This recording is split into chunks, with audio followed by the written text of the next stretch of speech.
So I recently checked out this, the WRM V9, and while I knew it had potential, out of the box, it was a bit fast and uncontrollable.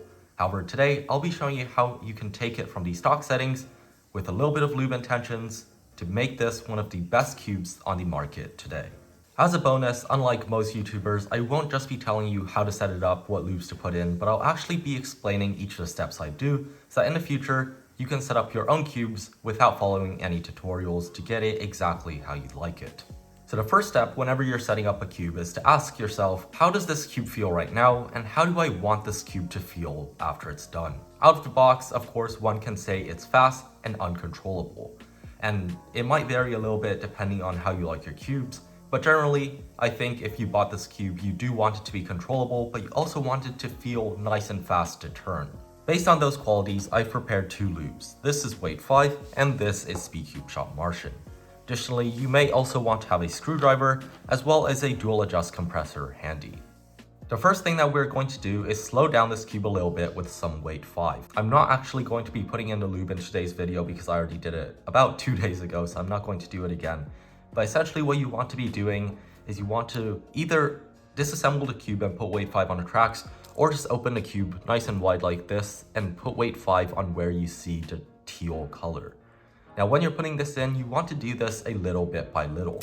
So instead of putting it all in at the same time, just put a little bit, try it, see how you like it, and if you decide it's still not slow enough, go ahead and put a little bit more.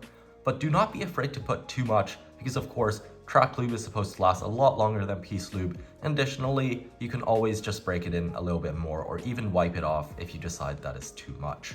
After you decide that you like the way the cube is feeling, go ahead and break it in with 5 to 10 solves. Don't be too focused on breaking it in, as we'll do it a lot more at the end. Now, not only do I want this cube to be controllable, I also want it to feel nice and fast when I'm turning it, because I'm assuming if you bought this cube, you bought it because of its speed, and you don't want to destroy that with a bunch of slow lubes like Weight 5. However, you also don't want to completely counteract the effects of Weight 5 with a super fast lube. That is why I decided to choose Speedcube Shop Martian. This has a nice blend of speed as well as a tiny little bit of gumminess to help balance everything out.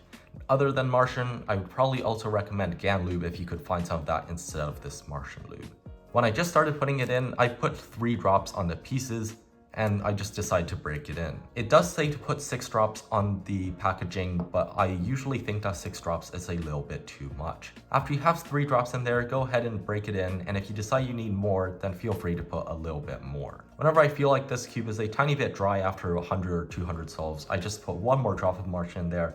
It keeps the cube nice and fast while being controllable. After you feel like all of the lubes are doing their thing, we now need to adjust the tensions. The reason why we're doing the tensions after doing the lube is because this is a fast cube. And if you have a little bit of experience with cubing, you'll know that a cube that is designed to be fast is not going to react well when you try to slow it down with tensions.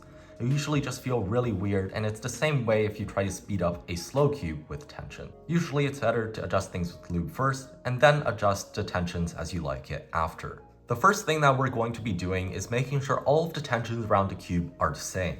Now, it doesn't really matter how you adjust them, just make sure that they are about the same tensions. And you can check this by pulling apart the edge pieces.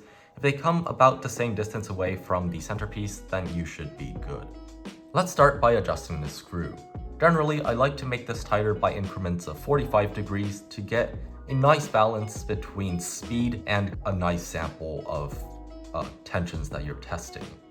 Now, when you're testing tensions, I generally recommend testing 3 sides of the cube first so that you can execute some algorithms on those 3 sides, comparing it to the other 3 sides which you haven't adjusted. After you think that these 3 sides are good, you can duplicate those same tensions on the other side. An important thing to note is that this cube corner twists really easily, especially in the middle of a turn. So what you want to do is make sure that tensions are not too tight that it feels bad, but also tight enough to eliminate corner twists on a normal turn like this. Next thing you're going to do is fix the elasticities. Now, there is a chance you already like the elasticities that the cube comes with, which is at its loosest, and this is actually what I like. However, after adjusting the tensions, if you still feel like the cube is a little bit too fast, go ahead and put the elasticity up by about 1 or 2 clicks. I do not recommend going over that because that will just sort of make the cube feel too blocky and too springy to a certain degree. After you've done all that, go ahead and break in the lube. And while you're doing that, think to yourself how you like the current setup. Generally, for those micro adjustments, I recommend putting in a little bit more weight 5 or a little bit more Martian.